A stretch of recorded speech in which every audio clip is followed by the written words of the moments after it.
ஆங்கிலத்தில் பேசுவதற்கு ஆங்கில மீடியத்தில் படித்திருந்தாலும் கூட அவங்களால பேச முடியறதில்ல. அப்போ எங்களுடைய எம்எஸ்கே லைஃப் கிளினிக் ஃபவுண்டேஷன் பல ஆண்டுகளாக ஏன் ஆங்கில மீடியத்திலேயே படித்தாலும் கூட அவர்களால் பேச முடியவில்லை என்பதற்கான அவர்களுடைய நரம்பியல், பார்வை, புலன், சென்சிட்டிவிட்டி, சென்சரி ப்ராசஸ் இதில் என்ன நடக்குதுங்கிறத கண்டறிந்து அவர்களுடைய பேச்சுத்திறன், அது ஆங்கில பேச்சுத்திறனாக இருக்கலாம் அல்லது தாய்மொழி பேச்சுத்திறனாக இருக்கலாம், இவற்றை முறைப்படுத்த பிபிசி பிரெயின் பிஹேவியர் கம்யூனிகேஷன் என்கின்ற ஒரு தனித்தனி மாணவர்கள் அல்லது நிறுவனத்தில் வேலை செய்வதற்காக பகுப்பாய்வு சார்ந்த செயல்வழி முறையை உருவாக்கியுள்ளது.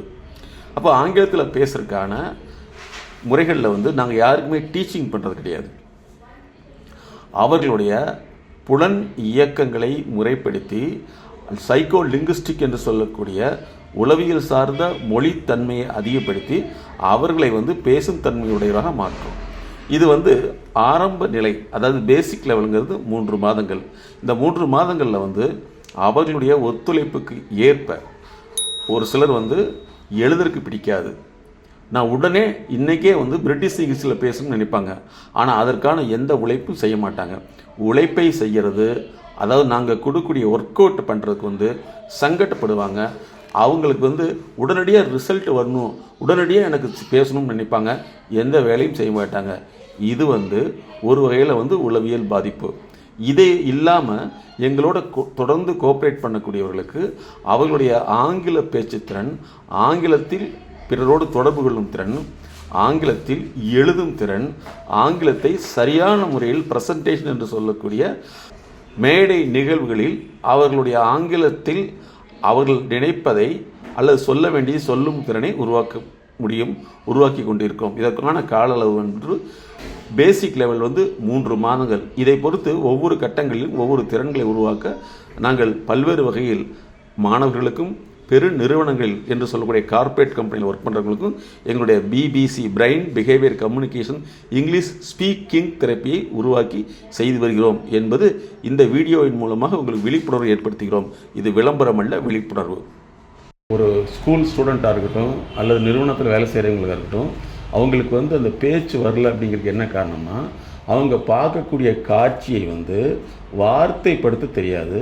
அந்த வார்த்தையை அதை உருவாக்கி அதில் என்ன பார்த்தோமோ அதை அப்படியே விளக்க தெரியணும்.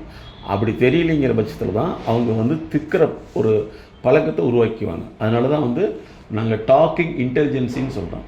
பேச்சு சார்ந்த நுண்ணறிவுங்கிறது பேசுகிறதும் அல்ல, பார்த்தல், கவனித்தல், கவனித்தலை வார்த்தைப்படுத்துதல், வார்த்தை உணர்ச்சியோடு வெளிப்படுத்தல், இது சேர்ந்து தான் ஆமாம். அதுக்கு அந்த உணர்ச்சியோடு வெளிப்படுத்துறதுக்கு முதல் கட்டமாக நாங்கள் அதாவது ரைட்டிங் தெரப்பின்னு ஒன்று கொடுக்குறோம். அப்போ இதன் மூலமாக தான் அவங்களுடைய வார்த்தை வடிவத்தை வெளிக்கொண்டு வர முடியும். ஏன்னா நம்ம பேசுகிறப்போ அந்த வார்த்தை ஒன்று இணையணும். ஆனால் இவங்களுக்கு அந்த வார்த்தைக்கு இன்னொரு வார்த்தைக்கு நிறைய கேப் இருக்கும். ஏன்னா அது அவங்க மனசுக்குள்ள அந்த வார்த்தையை எடுத்துகிட்டு வராது, அது சர்ச் என்ஜின் மாதிரி தான். அப்போ அந்த எடுத்துகிட்டு வர ஸ்பீடை அதிகப்படுத்துறதுக்கு தான் நாங்கள் ரைட்டிங் தெரப்பின்னு கண்டுபிடிச்சோம். கம்பெனிலையும் கூட தவறு நடக்கிற காரணம் என்னென்னா, தவறை விளக்கி சொல்ல தெரியாது, அதுக்காகவே இது போட்டு விட்டுருவாங்க. அப்போ அதனால தான் நாங்கள் corporate talking intelligence, corporate communication இன்டெலிஜென்சின்னு உருவாக்கியிருக்கோம். அப்போ அவங்க ஒரு நிறுவனத்தில் நடக்கக்கூடிய விஷயத்தை சரியான முறையில் தகவலாக கொடுக்கணும், தகவலை சரியான முறையில் பேசணும், தகவலை சரியான முறையில் கண்காணிக்கணும், கவனிக்கணும், அதை முறைப்படுத்தணும். இந்த தன்மை இல்லாதனால தான் நிறைய நிறுவனங்கள் லாஸ் ஆகிடுது. அதாவது காலேஜில் படிக்கக்கூடிய மாணவர்களுக்கு அவங்களுக்கு சிலபஸ் தான் சொல்லிக் கொடுப்பாங்க. இங்கிலீஷ் கூட ஒரு சிலபஸ் தான். ஆனால் அவர்களுடைய பேச்சு திறன், அதாவது ஆங்கில மொழித்திறன், ஆங்கிலத்தில் இன்னொருத்தரோடு தொடர்பு கொள்ளும் திறன், இதை உருவாக்கினா மட்டும்தான் அவங்க ஒரு வேலைக்கு போக முடியும். வேலைங்கிறது முதல்ல எப்படி இருந்ததுன்னா, அவங்க சொன்ன வேலையை செஞ்சால் போதும். இன்றைக்கி எப்படி இருக்குன்னா, வேலை சொல்லாமல் புரிஞ்சுக்கிட்டு செய்யணும்னு எதிர்பார்க்குறாங்க. அதை என்ன எங்களுடைய லாங்குவேஜ் ஹியூமன் கேபிட்டல். ஒரு பிஸ்னஸ் பண்ணுறதுக்கு பணம் ஒரு முதலீடு. அதே மாதிரி ஒரு தொழிற்சாலை அல்லது தொழில் நிறுவனத்துக்கு ஒரு மனிதனும் ஒரு முதலீடு தான். அந்த முதலீடுங்கிற மனிதனை வாடகைக்கு எடுக்கிறவங்க அது வந்து 100% எஃபெக்டிவாக இருந்தால் மட்டும்தான் அந்த மெஷினுக்கு வாடகை கொடுக்குற மாதிரி மனுஷனுக்கு வாடகை கொடுப்பாங்க. இல்லைன்னா அவங்களுக்கு வந்து இந்த பழைய ஓடாத மிஷினை வச்சுட்டு வாடகை கொடுக்க வேண்டியதில்லை, திறனற்ற மனிதர்களை வச்சு போட்டு சம்பளம் கொடுக்க வேண்டியதில்லைன்னு ரிஜெக்ட் பண்ணிடுவாங்க. அதனால தான் நாங்கள் என்ன சொல்லோம்னா, அவர்களுக்குள்ள முதல்ல மொழித்திறன், அதுக்கடுத்து சமூகத்திறன், பிரச்சனைகளை கையாளும் திறன், பிரச்சனைகளை புரிந்து கொள்ளும் திறன், எப்பவுமே வந்து சூழலுக்கு ஏற்ப அடாப்டேஷன் ஸ்கில்னு சொல்கிறோம். அதாவது தன்னை தகவமைத்து கொள்ளும் திறன், இதெல்லாமே வந்து உருவாக்கணும். இது வந்து நாங்கள் சொல்லித்தரோமா அப்படின்னா இல்லவே இல்லை.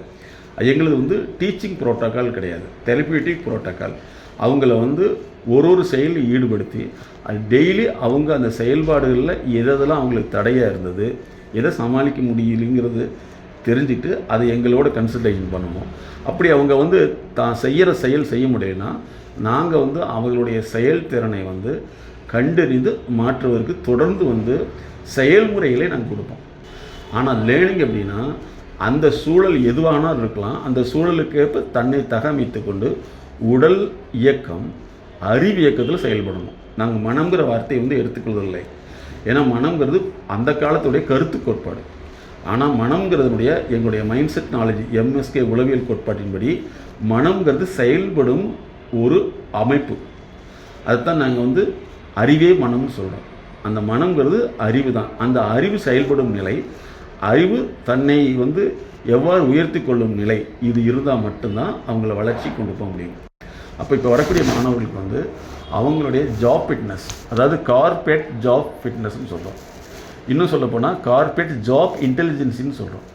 ஒருத்தர் வேலைக்கு போகிறாங்கன்னா அவங்க சொல்கிறது புரிந்து கொள்ளும் திறன். அதில் 2 புரிந்து கொள்ளும் திறன் இருக்குது.